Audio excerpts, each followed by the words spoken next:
протоиерей Евстатий Янков за състоянието на Българската църква и духовенство през 1950 година. В кореспонденцията и разговорите, които протоиерей и Евстатий Янков води с най-близките си приятели, трезво преценява и реално описва състоянието на Българската църква и духовенство. Ето какво казва в едно писмо до архимандрит Николай Кожухаров, изпратено през 1950 година. Ваше високо преподобие, обични ми отче Николае, Христос воскресе!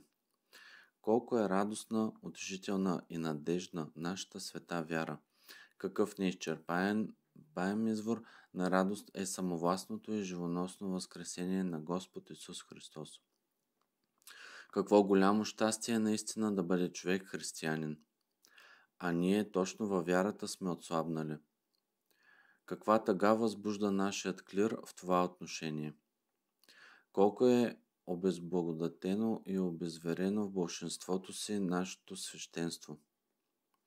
Как то е достигнало до положението на Лаодикийската църква? Ни топло, ни студено, и затова е изблювано. Откровение 3.16. Измежду свещенството ще намериш по-малко вярващи, отколкото между мирените. Преди няколко години един партиен оратор бе говорил на събрание: ако искаш да обезвериш селото, изпрати им свещеник.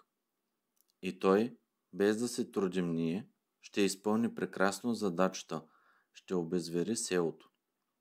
Свещенството в България ще бъде наказано с мизерия. Светият синод няма да може да му помогне с доходите от свещи. В селата няма кой да ги купува. Поповете сами изпразниха църквите. Когато Господ не помага на един човек, какво ще направят хората? На Велики четвъртък в София се освети за първи път в нашата църква Свето Миро. Да, това е хубаво, но и досега не сме били без Свето Миро и изобщо без свети таинства. А къде са плодовете от тях, т.е. от Светия Дух Божий, който се излива чрез таинствата? Липсва от тия, които го преподават чрез светите таинства. Подчертахме автокефалията на Българската църква. Какво голямо щастие ще бъде, ако можем да подчертаем и светостта й. Клирът на Българската църква своите 90% отрече светостта на църквата, отрече нейното ръководство от Светия Дух, отрече Евангелието в същината му. Християнството не е умуване и мъдруване, не е приказки и ораторство. То е раждане от Бога, единение с Бога, със Светия Дух Божий, придобит чрез кръстните заслуги на Господ Исус Христос и преподаван чрез таинствата в Светата Църква. Та със съдействието на Светия Дух и усилията на човека да се претвори, да се преобрази участникът в благодатта. Така ли разбира нашето свещенство християнството, църквата, таинствата? То даде и дава много доказателства как разбира всичко това. Писах ти доста, драги отче Николае, по тази тема.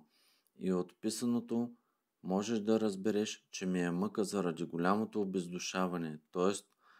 обезблагодатяване на нашата църква. На други го не бих писал по този начин. Само пред няколко души, един от които си ти, мога да изливам тъгата си. И само помежду си можем да се разберем. За останалите ние всички сме иноезични. Българският народ в религиозно отношение е злато. Ако той се обезвери, причината е в свещенството. То абсолютно нищо не вършеше в селата. Дори света литургия не извършваше в неделните дни. Свещенството не знае да се моли.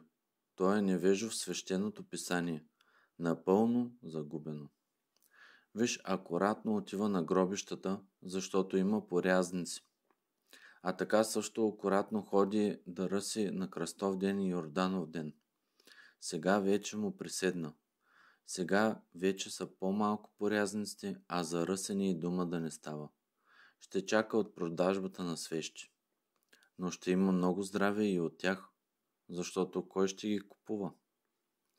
Не привлякоха християните в църквите и затова широката маса българи са невъцърковени и за какво са им свещи. Ти ще видиш как Господ ще се справи с недостойното свещенство. Твой обичащ протоиерей Евстатий Янков.